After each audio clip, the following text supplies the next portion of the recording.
我是赵少康，欢迎来到 TVBS 少康战情室。在我们现场特别来宾，高嘉瑜委员、蓝轩小姐、唐湘龙先生、林玉芳委员、万美玲委员、钟佩君议员。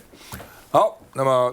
终于呢都承认签了啊、所以呢美伊和平的协议完成这个签署啊、本来说要去这个瑞士签的吧，现在说不去了，说反正签了就签了不得不去了啊。那另外呢，他们的共同签名曝光了巴基斯坦说，因为备忘录立即生效，所以不需要明天就到瑞士签了，已经生效了已经开始执行了不过呢，共和党议员不爽，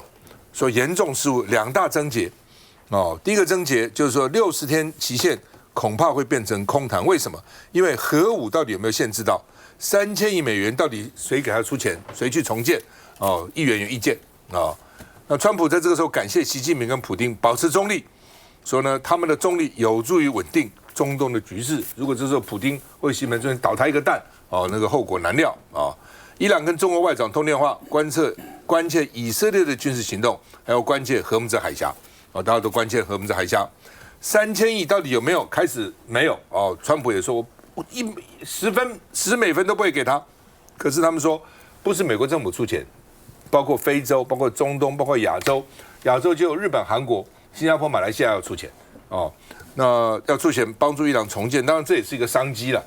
也许重建的过程中也可以赚钱了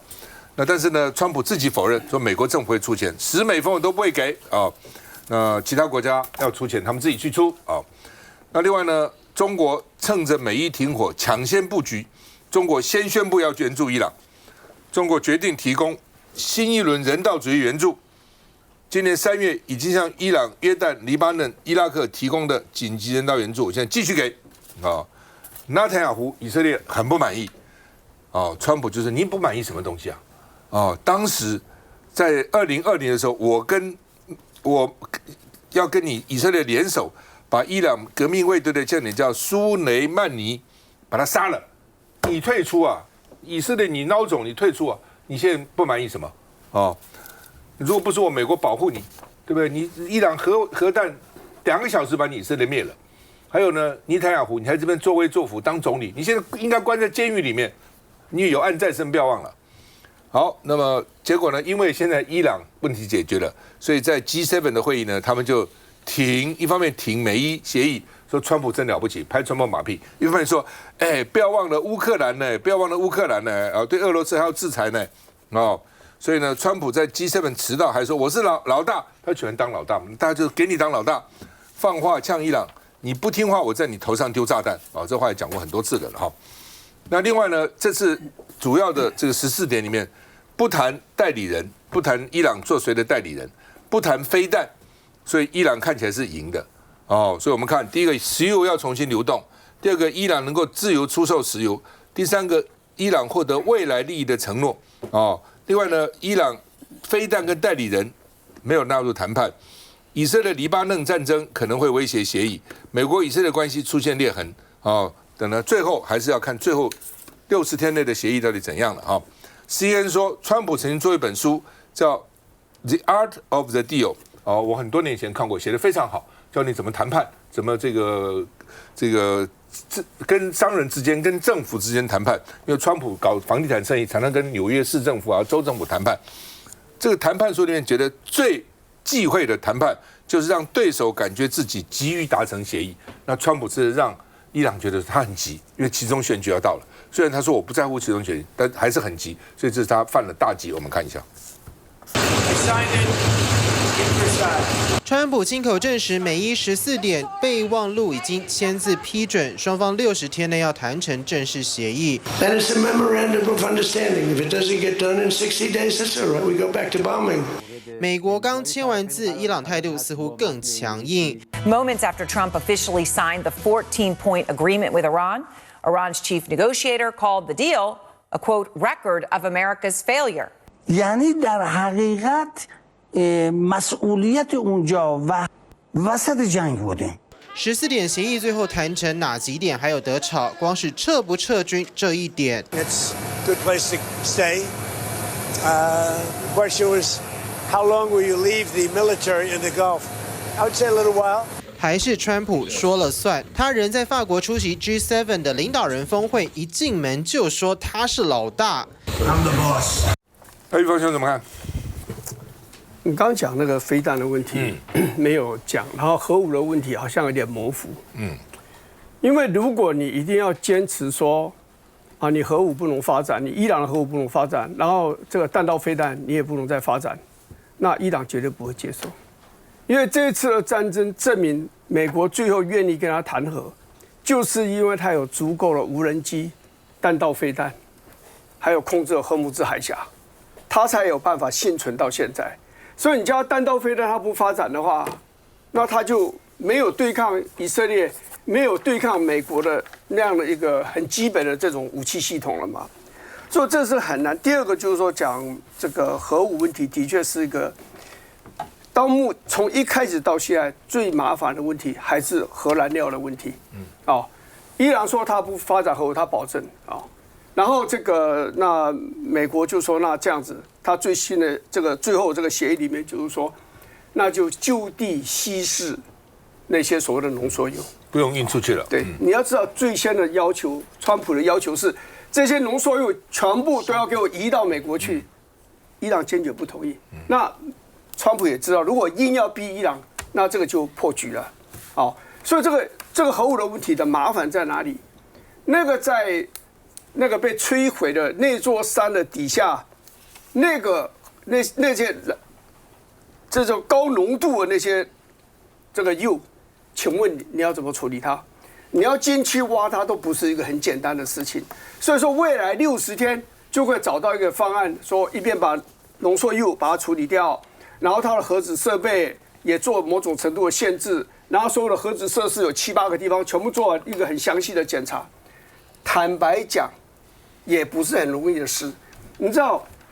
当时的这个奥巴马跟伊朗光是谈这个核燃料的这个问题处理的问题，谈了20个月。你现在60天，你就要能够把它谈清楚，我觉得不是很简单。所以未来真正最大的麻烦有2个，一个就是这个核燃料的问题的处理，第二个问题就是您刚刚一开始讲就以色列问题。以色列他其实是真的很不喜欢的，所以一开始谈判他就要求说，那你那个14年协议给我开价，那美国就拒绝。No， 很多人都觉得很惊讶，美国只有一个字，知道吗？叫 No， 不告诉你。川普第一次这样子的强硬呢。然后以色列现在一个真正问题，为什么不喜欢？站在以色列整个政府来讲，他现在控制了570平方公里黎巴嫩南部的土地，还控制了叙利亚相当大的一片的土地，包括那个我们2个都去过的那座山，那个叫做 Golan Heights 格兰高地，还有再加上加沙走廊。以色列政府把这个叫做 Deep Security Zones， 就是很深度的安全区，就这个地方他认为说给我战略纵深，说我不会随便去放弃它。那你现在谈这个东西，那他怎么办？他要从黎巴嫩整个要退兵，这是伊朗提出的要求，你要退，那他不愿意退，570平方公里，他认为我控制的对我太重要了，我就可以让真主党重创，但是你不退，你不撤出来，就会留下一个祸根，你还会再跟真主党冲突，然后呢，伊朗跟你还会有战争的爆发，所以这个东西很难搞了。那现在川普的困难在哪里？你知道？他现在他说，那不要送国会审查，你们都那么多意见的话，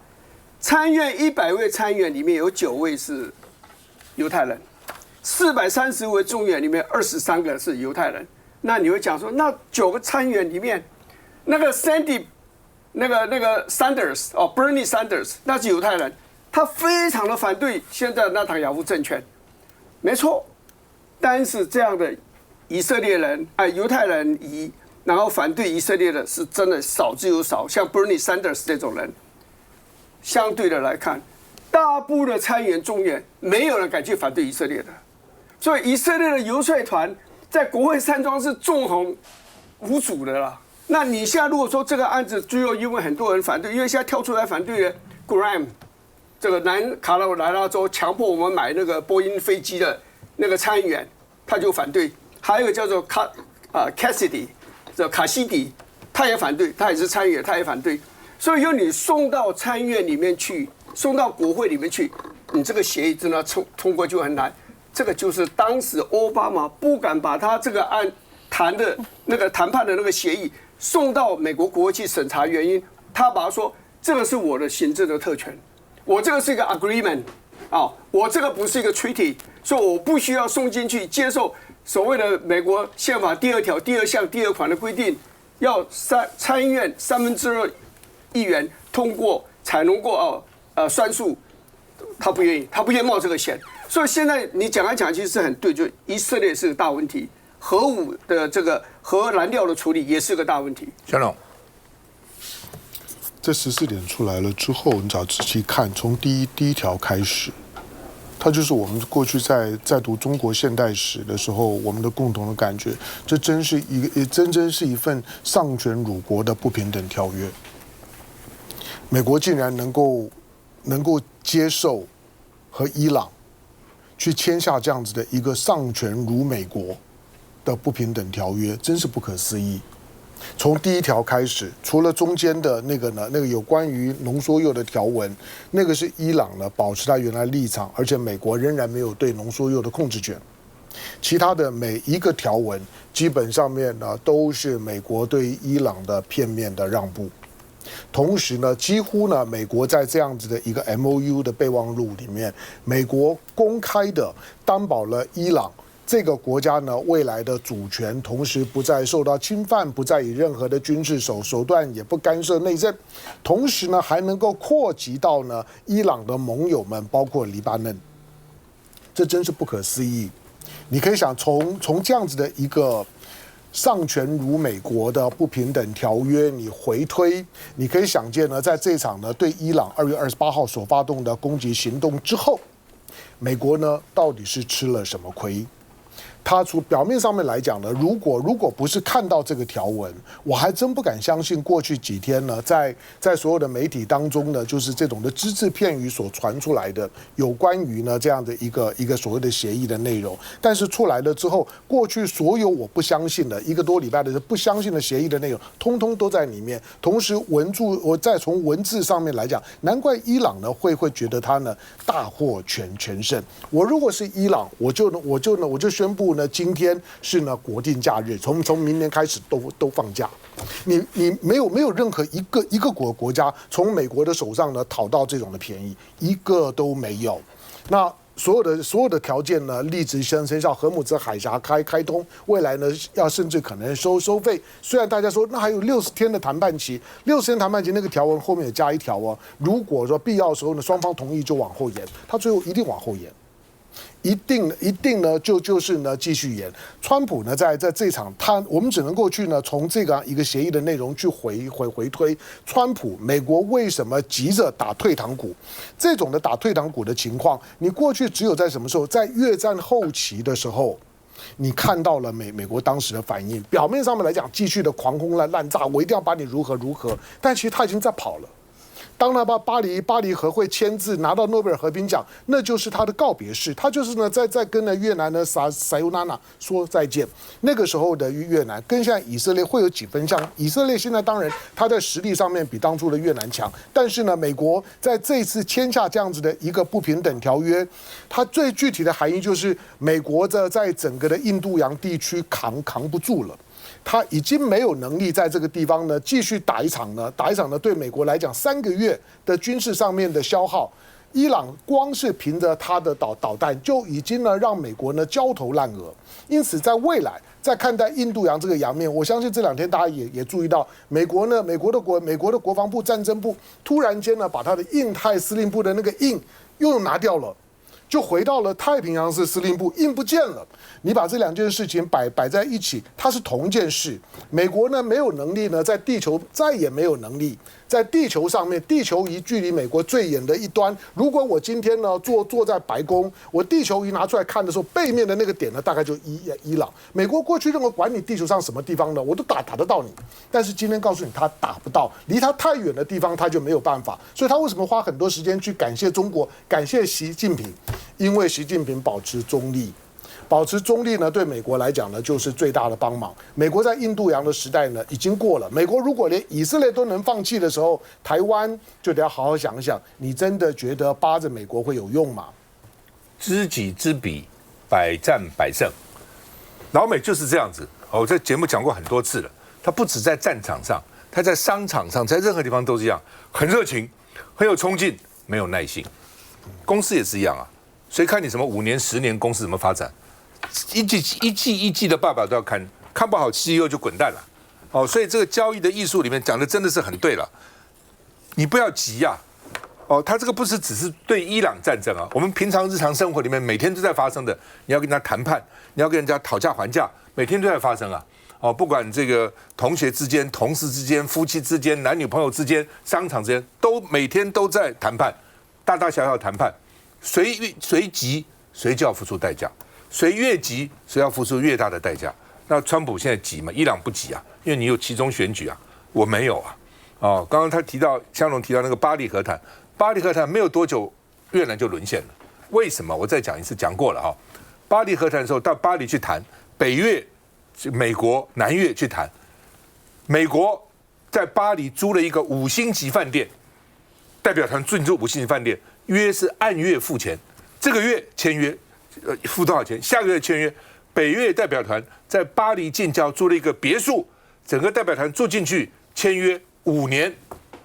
约是5年的，我问你，5年的约跟1个月约，谁会赢？最后选完这个签完没多久，整个越南就沦陷了。沦陷最后那天多惨了！我现在印象还记得，美国的最后一批直升机从大使馆起来的时候，多少越南的少女，历史性的照片啊，多少越南的少女拉着美国大兵，你只要带我去美国，我干什么都愿意。然后直升机上来的时候，好多越南人扒着那个直升机，一个掉一个，然后一个一个从直升机掉下来，休息一下再回来。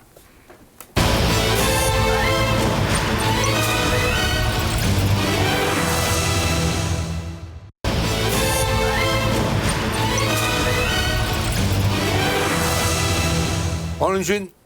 他说呢，不要怕 AI 抢饭碗，而且川普常常半夜来电话谈工作。他说川普是一个不折不扣的这个工作狂，他都怀疑说川普到底有没有休息的时间，看来都在工作啊。然后呢，记者问他你怎么看川普？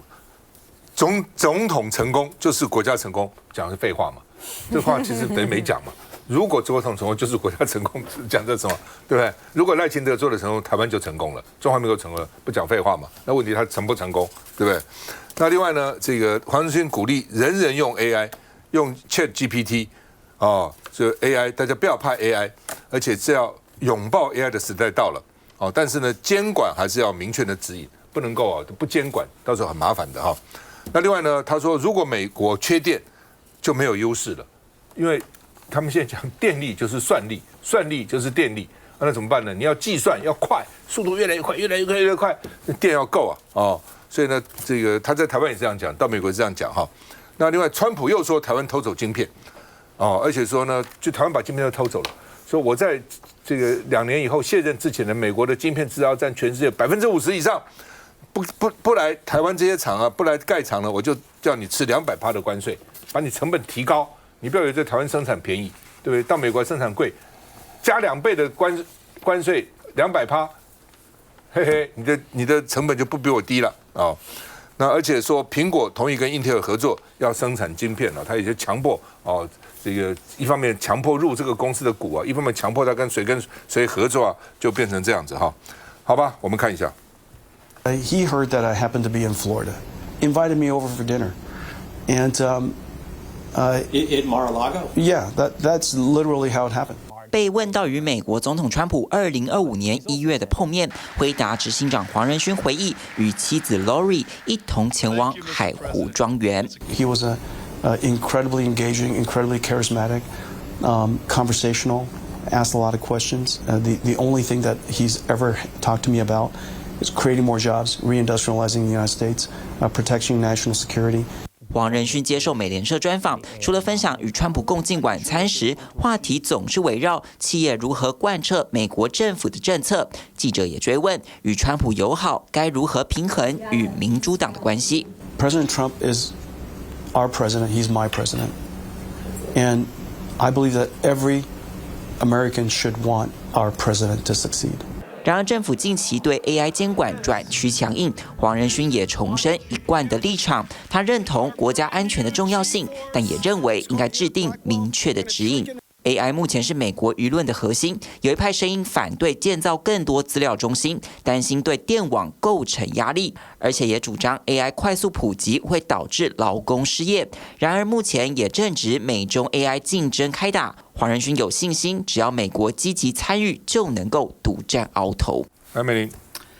这个黄仁勋其实在受访的时候被问到川普这一题的时候，其实就像刚刚他讲的那一个其实没有意义的话啦，就是说总统成功，国家就会成功。不过其实他是没有陷入任何一个党派之争，是用很务实的企业家的高度在回答这一题哦。那他的意思说，不管哪一个人来这个领导来掌舵哦，那当然总统成功，国家就成功嘛。那只要能够让国家成功，都是好事哦。所以他说他支持的是美国整体利益的发展哦。那也就是说，不管将来其实谁来领导，我想他都会跟这个执政党做一个很好的配合。那他从这个角度看是这个企业家的这个高度，然后去看这个公司的利益跟发展，还有国家的利益跟发展哦。那当然，至于这个川普哦，他有去强调说，在他这个卸任之前啊，全世界50%以上的晶片，哇，他很厉害，他都能拿回美国来了，他非常引以为傲哦。那但是呢，他又说，如果这个晶片制造厂的这个厂没有设在美国，那将来他所生产的这个东西哦，产品哦，回卖美国的时候，200%以上的关税哦，我觉得他这一连串的说法，其实跟他的性格都很像。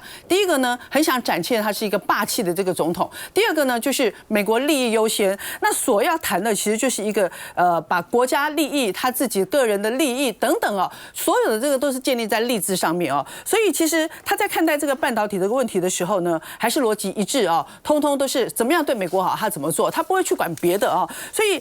除了说希望把所有的这些半导体都可以掌握在自己的国家、自己的手上之外，也借这个时候可能希望美国的这个就业机会能够更高，那经济的循环就会变好哦。但是呢，我觉得他要怎么讲、怎么做，大家也拿川普没有办法。可是他一而再、再而三的在对着全世界说台湾偷了美国晶片这件事情哦，我想我们台湾的人的这个国民对这件事情其实都很愤怒，都是不能接受的哦。我觉得这是一个很严重的指控，而且它不是事实哦。甚至有很多个人认为，不是我们偷你的晶片，而是你正在抢我们的细盾哦。所以对台湾来讲，我觉得我们要去看的是说，我们要能警惕哦，不是每一天在讲说，哎呀，如果什么状况的时候，这个川普会不会来保护我们？川普会不会帮我们做什么？而是说，我们自己要看，如果我们台湾哦，在这个半导体啊，这个晶片的产业上面，我们的不可取代性哦，是不是会下降？我们是不是还能够保有在全世界我们的这个领导的一个地位跟领先呢？但是如果我们把我们自己的先进制程啊、关键技术啊等等都能够掌握得很好，那你想想看，不管今天美国谁当总统，他都必须要买台湾的账，都必须要保护台湾。可是相对的，如果这些制程、这些技术等等全部不管美国也可以做，日本也可以做，欧洲也可以做，当台湾不再重要的时候，不管是美国谁当总统，恐怕都不会觉得台湾是那么重要。那相对的，我们去看今天赖清德的这个政策，一味的亲美，美国就会站在我们这边吧？我觉得应该要深思。教育。其实赖清德不是亲美，而是跟美国做朋友，让台美的共同供应链还有这个合作能够更紧密的结合。那我觉得黄仁勋也是在中间扮演一个非常关键的角色哦。其实黄仁勋的人格特质跟魅力，如果选总统，我相信也是可以选得上。因为你看他平常来台湾的时候，他最喜欢的就是去夜市，而且他在他的发表会上竟然把台湾的小吃全部一排放上去。如果你讲到黄仁勋他的精神，他会说：“我希望这个 AI 就是利他精神，希望能够看到每个人都成功。”所以他到通化街的这个水果阿嬷，他去跟基层这些民众站在一起，他希望大家能够感受到说 AI 是跟全人类能够共享，而且是跟一般的民众都能够去亲近的。那我觉得这样子的态度，也是为什么今天台湾站在世界的供应链上，也是黄仁勋一个非常重要的关键，就是要让世界看见台湾在整个半导体产业这个供应链的重要角色。所以我觉得未来的世界绝对不可能没有台湾，而台湾也不可能是依赖美国。就算川普一心的想要什么晶片、半导体都在美国生产制造，但大家也都知道这是完全不可能的事情。没有台湾的支持，没有台湾的这些厂商，靠美国是绝对不可能完成的。那当然，对川普而言，他有个人选举的压力，或是对于美国民众，他必须要有这样说：为什么晶片这么好，我们却没办法留在美国？为什么现在全世界的所有的半导体最优秀的厂商都在台湾？我想这是美国过去长久以来认为自己是一个霸权国家，他不能接受说为什么台湾现在世界都需要晶片的时候，而晶片都在台湾，所以这也是台湾的优势所在。我们要继续保持这个优势，但是同时也不要让其他国家觉得说，我们是独占的，我们也是可以合作的，我们也是可以跟美国做朋友的。然后我们希望能够分享这样子的一个经济的成长的果实，或是半导体的这样子的一个成长，然后能够跟世界做朋友，这也是台湾现在在世界上最关键的角色。休息一下再回来。